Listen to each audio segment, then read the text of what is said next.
Whenever I look at a Bard guide or an analysis of Bard, I always see Dirge of Doom listed as this like S tier feat, 5 out of 5, 6 out of 5, just awesome feat.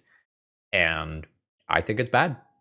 And I'm going to try to prove it. I'm going to lay out an argument, and I'm even going to do a little bit of math.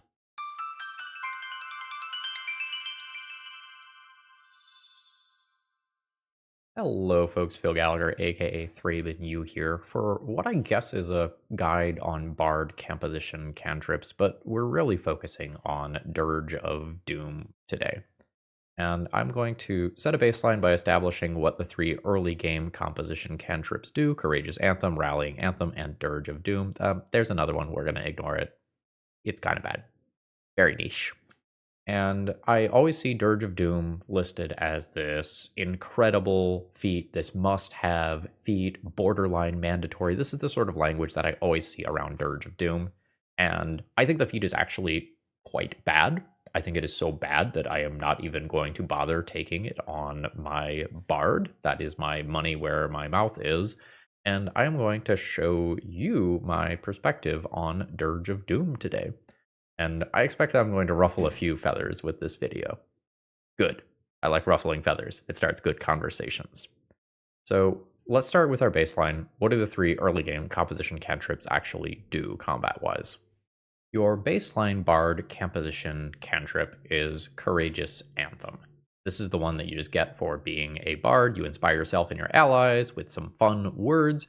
You and all allies in the area get a +1 status bonus to attack rolls, damage rolls, and saves against fear effects. Honestly, pretty darn good. It is notably a 60-foot emanation here. And while the last part, the save against fear effect, will not frequently be relevant, you are primarily going to use this for your status bonus to attack rolls and damage rolls. So this is a great offensive option that has some niche utility in a fight where you know fear is going to happen. Or maybe you're just doing this anyway because it's good, and ooh, there was a fear save, we get a little bonus to that too. If Courageous Anthem is your early game offensive composition cantrip, then Rallying Anthem is your early game defensive cantrip. Also a 60-foot emanation. You and all allies in the area get a +1 status bonus to AC and saving throws. Awesome, sounds great. As well as resistance equal to half the spell's rank to physical damage. Great. Fantastic. I like everything that I'm seeing here. Now we're going to go ahead and pull up a much higher level feat, Dirge of Doom. So this is available to you at level 6, as this is a 3rd level composition cantrip. This is a 30-foot emanation rather than a 60-foot one. And enemies within the area are frightened 1. They can't reduce their frightened value below 1 while they remain in the area. So, frightened 1. Let's just make sure we're all on exactly the same page about what that does. You're gripped by fear and struggle to control your nerves. You take a status penalty equal to this value, in this case 1, to all your checks and DCs. And normally frightened goes down at the end of your turn, but this specifically says that it doesn't go down. So on the surface, I think there is a lot to like about Dirge of Doom, because this is simultaneously an offensive and defensive composition cantrip. As your opponent is taking a penalty to all of their various DCs, that means that their armor class is going down, and their chance to hit is also going down. So they're easier to hit, it is harder for them to hit people, but I actually think this is really bad, despite being a blend of offense and defense at the same time. And it's very obvious why this is attractive, because the term that is often used is this de-levels an enemy. It essentially lowers all of their stats by 1, meaning that their sort of threat level has been reduced. And if you are a GM and you think about things from the encounter building budget perspective, something like Dirge of Doom can really mess with the math. So for those of you who aren't GMs and you're not used to using something like this, you can figure out how tough an encounter is based on the experience that the monsters are going to offer. And that experience is always relative to your own level. You can have different levels of encounter. Let's say that we're talking a moderate encounter here, and you are level 6. That could be accomplished by something like this, plus a handful of smaller level enemies. If you are Dirge of Dooming all of these creatures, and they feel like they are one level lower, and they feel like you are now fighting one level 5 and a bunch of what I do like before, like level 2s, the experience budget is not being fulfilled, and this counter, single-handedly by this composition cantrip, has supposedly made this encounter significantly easier if you are just de-leveling all of these enemies. All right, I think I clicked on level 3 before. It doesn't matter. You reduce their levels effectively by 1. Makes this look a whole lot different. So, in terms of what this does on the surface, it de-levels creatures. It's offensive and defensive at the same time. It is shifting encounter building math heavily in your favor. But I would like to argue that Dirge of Doom might actually make you worse in combat, not better. And that Courageous Anthem or Rallying Anthem might end up being much, much better. Dirge of Doom, while powerful, encourages unsafe play patterns and has negative impacts on the action economy of other characters and your own action economy. Now, those are some pretty damning sounding statements, so let's start laying it out. Let's lay out the strikes against Dirge of Doom. Strike number 1 against Dirge of Doom. Its range. It is a 30-foot emanation instead of a 60-foot emanation. And you, practically speaking, might go, yeah, 30 feet is enough. That's fine. That's going to catch the entire encounter. And I don't actually think that is going to be true in many cases, and I'll show you that in a second. I want you to think about at which range your bard is comfortable. How far would you like to be from the enemy in the average encounter? I am currently playing a 6th level bard in a campaign, and I can tell you that I want to be nowhere, absolutely nowhere, near the things that are dealing damage.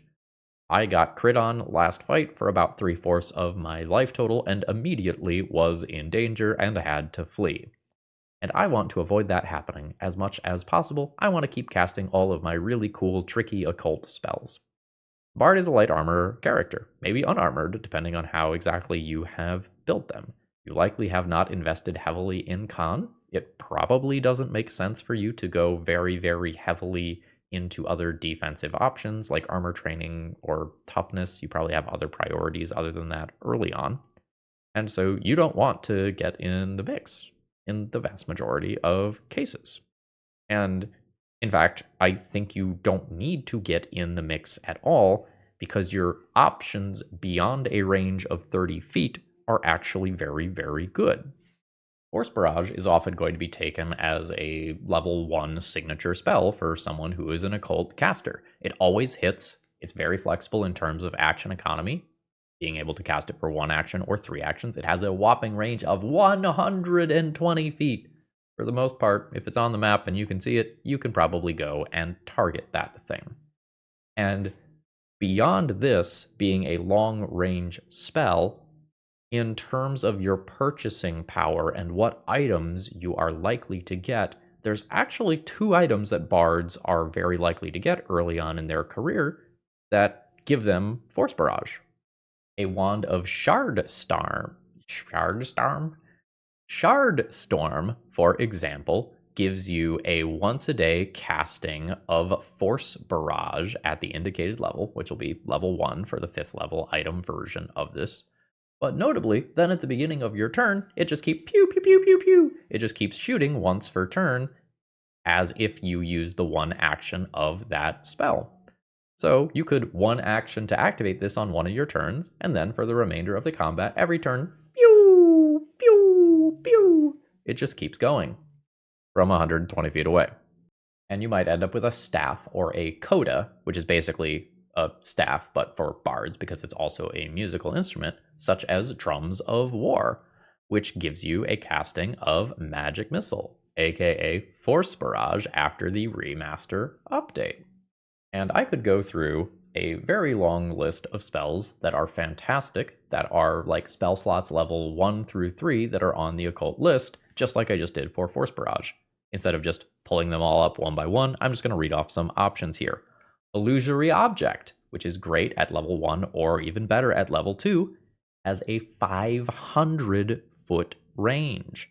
Revealing Light, a very, very fantastic spell in many cases, especially if you've got some invisible enemies going on, has a range of 120 feet. The Reaction Killer, Roaring Applause, has a 120-foot range.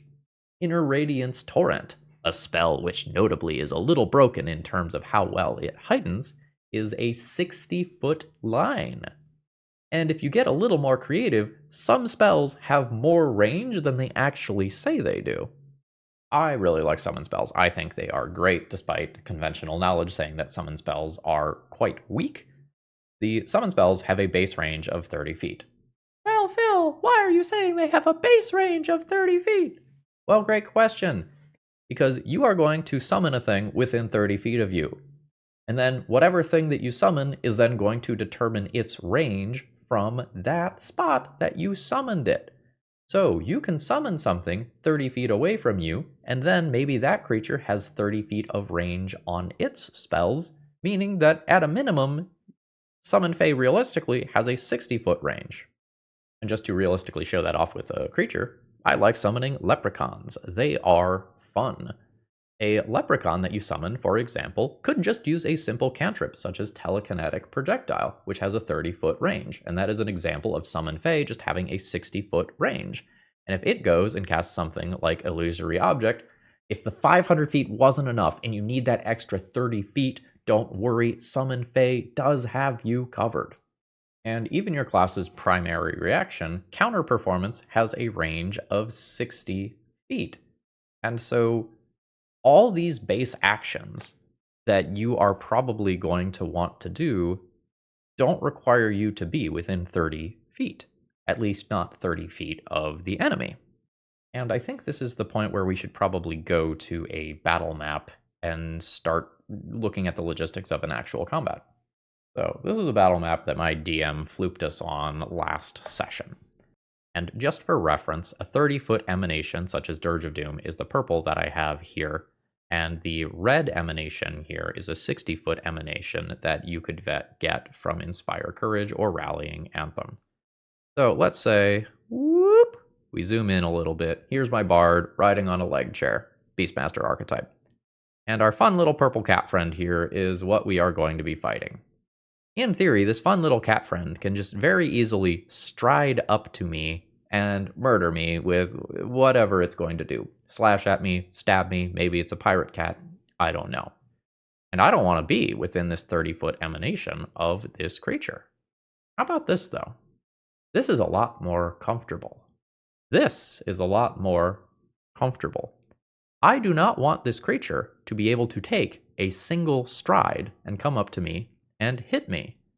I would love that creature to wisely use its action economy to move up, maybe take 2 attacks at, my big beefy Minotaur friend, or, maybe 1 action to stride, 1 action to do some sort of trickery or demoralizer trip, and then take a strike, rather than stride once to me and then murder me, probably hitting me twice with strikes, maybe even critting the first time, because my armor class is going to be much lower than the armor class of someone like a fighter.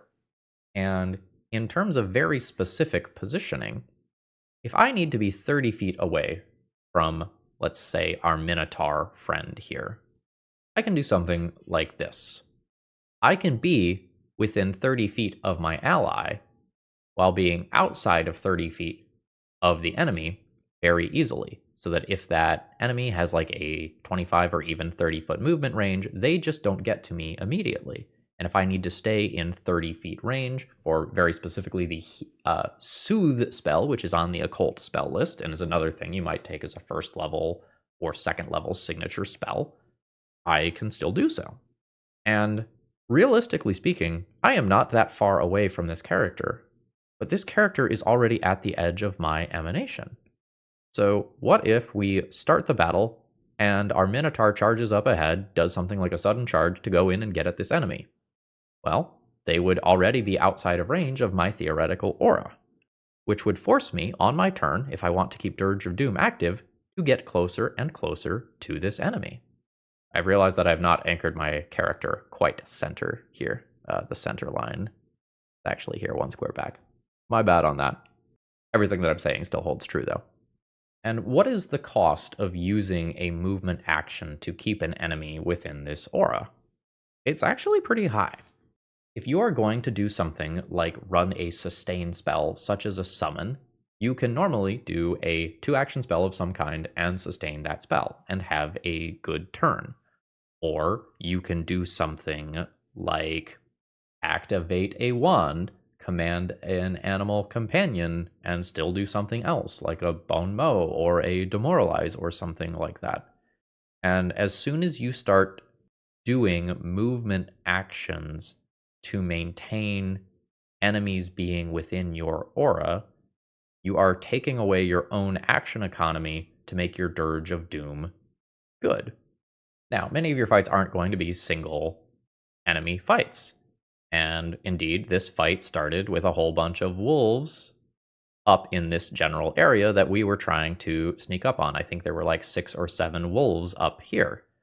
And in order for me to get all of those wolves into my theoretical Dirge of Doom aura, I would basically need to be right on top of them, which is not something that I would actually like to do, because I'm going to get swarmed from all sides, and then I'm going to have to roll up another character that's not a bard, and I kind of like playing my bard. So your marshal might very easily run out of your Dirge of Doom aura. It doesn't take that much movement to get out of this aura, especially depending on kind of what direction you're going, where they already started. But it's pretty hard to run outside of the 60-foot emanation aura. And I think in White Room scenarios, it is very easy to think, hey, Dirge of Doom is just the best. But I think when you start looking at battle maps and you get out of the adventure vaults? I think that's the really deadly small room, cramped dungeon sort of scenarios. I think once abomination vaults, there we go. I think once you are out of those sorts of scenarios, you might find that people are going to very, very frequently be outside of your Dirge of Doom aura, and you are actually putting yourself in significant danger if you are trying to keep a boss or multiple small enemies inside of your aura. Emanation, excuse me. Now let's get this entire emanation on screen for a second here, because I think there is something that is intuitive if you know math and something that's not intuitive if you don't know math. So this purple one is our 30-foot emanation.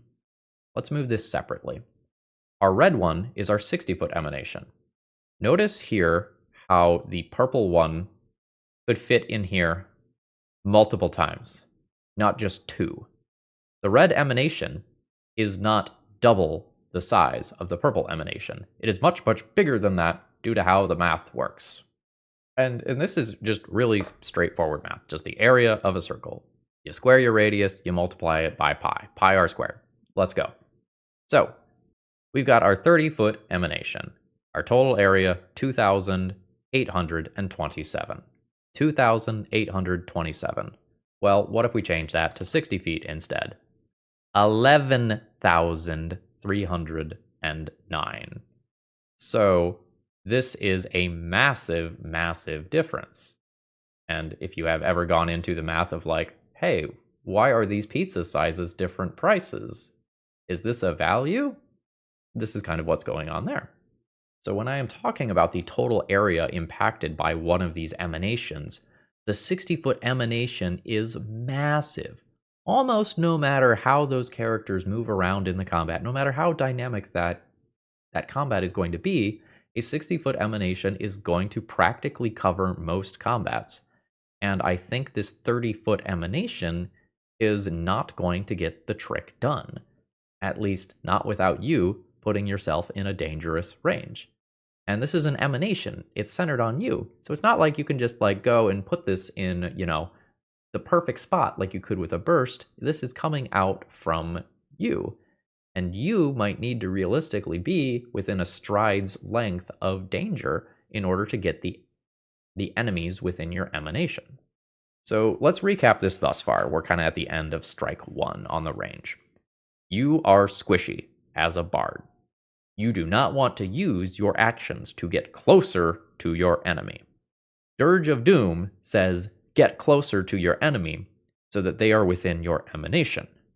Dirge of Doom may cause you to waste actions moving around to keep the enemies within this emanation. And you have such good ranged options as a bard that you do not need to be within 30 feet of the enemy at any time. Strike 2 against Dirge of Doom. Frightened is very, very common, and Dirge of Doom's effect is quite replaceable. As an occult caster, I want you right now to think, what are some of the best first level occult spells? Was the first one that you thought of fear? Because I bet it was. As an occult caster, what is one of your best third level spells? Specifically, I'm referring to a heightened +2 spell here. Did you come up with fear? I did too. Fear is a great spell. As a first level spell, it is relevant for the entirety of your career, no matter how many spell slots you end up getting later on. Even on a success, the target is still frightened 1. It's, maybe relatively easy to get someone to fail a will save with things like Bon Mot supporting to make the target frightened 2, and every once in a while you might get lucky, someone crit fails, and you get frightened 3, and even fleeing there. And this remains relevant once you start heightening it because it allows you to target up to 5 creatures. So, if you go down the Dirge of Doom route and the enemies are already frightened, you have taken away one of your best first level spell slot options and one of your best third level spell slot options. Now, could you still find other things for those slots? Yeah, you absolutely could, and there's no lack of good third level occult spells. You've got things like Slow and Roaring Applause. You can find other things to fill it, but fear is very frequently mentioned as one of those top tier, S tier, 5 out of 5 star options as far as spell selection goes. And as far as other occult options go, it is relatively common for other reasonable spells to come with fear as a secondary effect, such as Agonizing Despair here. On a success, the target is frightened 1. On a failure, it is frightened 2. Oh, and there's a bunch of damage attached to that spell as well, 4d6 as a starting point on a will save. So, for my level 6 character here, had I chosen to go down the Dirge of Doom route, I would have made one of my best first level options invalidated, and I would have made one of my best third level options invalidated. So I could make my highest and lowest spell slots worse by using Dirge of Doom, because I have lost some of the flexibility of those slots, and I've lost access to one of the most powerful things that this could be doing.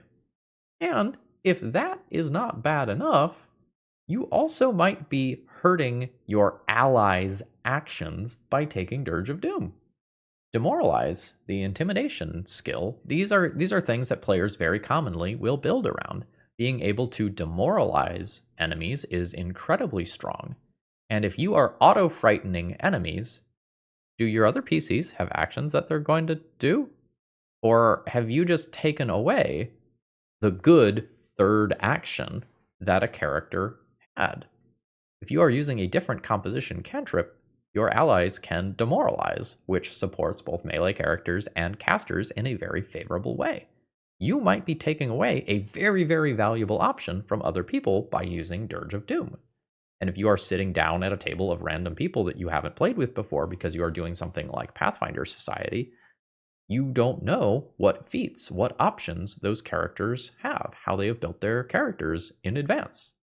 So imagine that you are playing the fighter who has taken Intimidating Strike as one of their early feats. When your bard shows up and throws out Dirge of Doom, it automatically frightens the things, which is cool because you bonk better. But if this was one of your action compression feats that you took, then this doesn't do anything anymore, and your ally kind of cut you off on one of your key actions. And I'm not done pointing out weaknesses yet. Let's look at this spell a little more carefully. This spell has the emotion, fear, and mental tags. This means that it is not going to work against many creatures. For example, an enemy with the mindless trait is just immune to all mental effects. So your Dirge of Doom that you are hoping to rely on, swing the tide of combat because it's both offensive and defensive at the same time. Occasionally you're just going to run into enemies that just get to go, nope, that doesn't work. And it's going to be a feel bad. So summarizing this section, Dirge of Doom may actually worsen your options for spellcasting by greatly reducing the effectiveness of spells like Fear and Agonizing Despair that you might otherwise want to be taking, and you may be reducing the options that your allies have as well in doing so. And I think strike 3 for our good friend, Dirge of Doom here, is actually going to be another composition cantrip related thing, the Fortissimo composition. Now, this is an 8th level feat, so you would get this as your next class feat after taking Dirge of Doom in theory. And you can learn the Fortissimo composition spell shape focus spell. So we're going to focus on the bottom part here. On a critical success for this action, which is going to require you to do a performance check, the bonus from your composition cantrips increases to +3. But which ones does this work on? This works on Courageous Anthem and Rallying Anthem, and hey, here's the other composition cantrip that we didn't talk about because it is very, very niche and not good in a vacuum. So, instead of getting that +1 to attack, that can now be a +3 to attack. Instead of getting that +1 to AC or saves, that can now be a +3 to AC and saves. And this is a way for bards to actually take the math of Pathfinder, throw it into a blender, and go like, what if we felt like we were a few levels higher, just for one turn here? And this can allow absolutely insane swings in a single turn, and this can be a great way to finish off something like a boss. You turn on that Fortissimo composition cantrip, and all of a sudden the boss might be sweating it a little bit more than they were a second ago. And if you were to further support this with something like Fear and the Frightened Condition on top of that, then you alone, as the bard, might end up swinging the math by 4 or 5, just all by yourself within one turn worth of regular old actions. And that's just wild. And I want you to think about like turn cycles and action economy and play patterns for your character now. If Fortissimo composition becomes something that you are going to want to build your character around and that you are going to want to do very, very frequently, this is not something that applies to Dirge of Doom. And you, in fact, might not want Dirge of Doom anymore. You might retrain out of Dirge of Doom, regret that you ever took it in the first place. And I feel like Dirge of Doom is often going to feel like an invalidated feat 2 levels after you might take it. And this is my kind of final straw for Dirge of Doom, where I don't think it's good, and I think there are better options other than Dirge of Doom. And I want to launch into another concept here. I'm going to talk about something that I use a lot in talking about Magic the Gathering decks, and that is opportunity cost. And in the context of Magic, when you put a card into your deck that is coming at slots that could be used for something else. So there is an opportunity cost, we might say, to playing a certain card, because then you're not putting other cards into your deck. And so there is a very real opportunity cost of taking Dirge of Doom, because that is going to cost you another Bard feat. I would evaluate Bard feats on average as being solid. Bard feats are good. I'm not saying that the average Bard feat is, game-breaking, game-changing. I don't think the Bard feats on average are as good as the Cleric feats, for example. But there's a lot of really good options. And I think good Pathfinder characters are often well rounded characters that can do a lot of things. And the Bard has very good feats that allow them to become more well rounded. The Bard can do this rare thing where the Bard can take multiple subclasses just by taking a level 2 feat. And this level 2 feat is repeatable, and it can give you access to feat chains and abilities that your Bard normally would not have access to. I think every bard would love having access to lingering composition. It is incredible action economy compression, allowing you to make a regular composition last up to 4 rounds. And that can free up your final action for turns to do other things, such as activate wands, use items, cast one action force barrages, give guidance to people, whatever it is that you want to be doing. But not everybody can just take this as a feat. You can only take this if you have the Maestro Muse to start with. Well, you can just take a second level feat that goes and gives you the Maestro Muse, giving you access to lingering composition. And the bard that has lingering composition is probably, on average, going to be stronger than the bard who doesn't. And I think some of the options that you can get from taking Multifarious Muse are really slept on and rated poorly in guides. So, what did my character take over Dirge of Doom? Esoteric Polymath, which is not treated kindly in guides, but I think it is absolutely incredible. A bard is a spontaneous caster. You only know a handful of spells at each spell level. You have a signature spell that gives you a little bit of flexibility, but you don't get to prepare for each day's adventures uniquely unless you take this feat. This feat is awesome. You gain the ability to learn spells. You get the ability to prepare an additional spell each day from your spellbook that you have learned using your occultism skill, and you gain a flexibility that other bards do not get. So, for example, you need very different spells on a adventuring fighting day than you need in some sort of information gathering day. And as a bard, you normally don't get to make that adjustment. As an esoteric polymath, you do. My bard is a base Maestro Muse, but I have access to esoteric polymath because I took Multifarious Muse and then took this as a follow-up feat.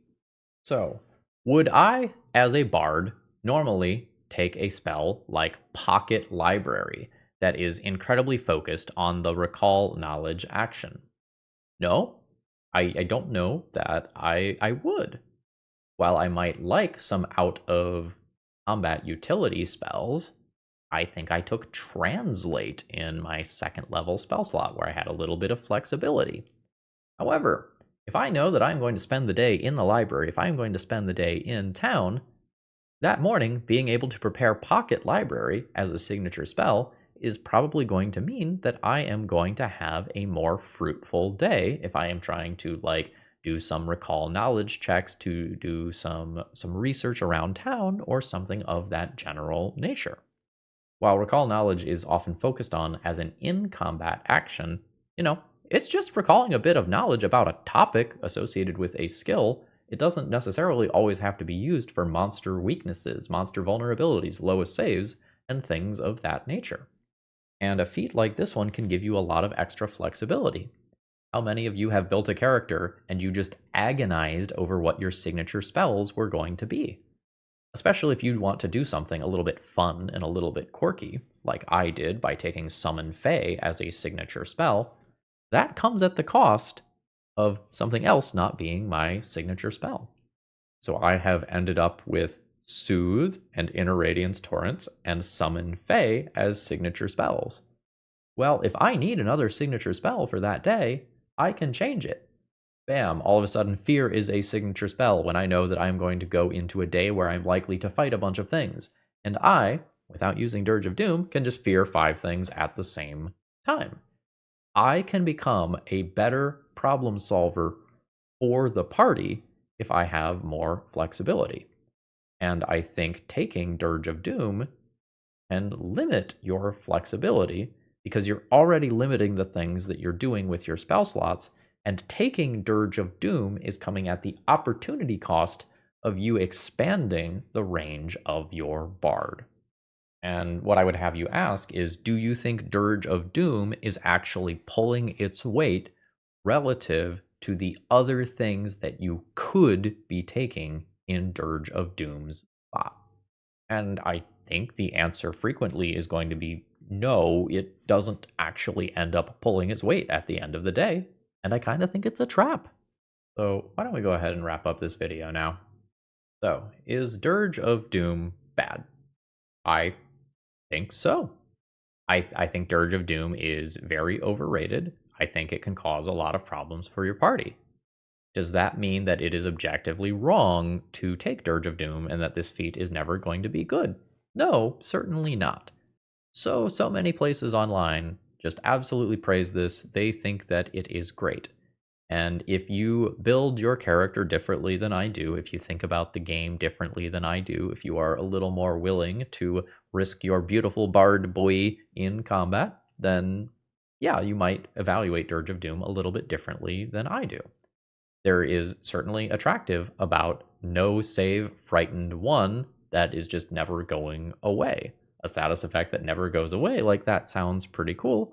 But I hope I've shown you today that it is a little bit more complex than just Dirge of Doom good, Dirge of Doom mandatory, Dirge of Doom auto take, Dirge of Doom purple color, 5 stars, all that sort of stuff. All right, folks, I hope you have a wonderful rest of the day, and I look forward to many of you trying to tear me apart in the comments. See ya!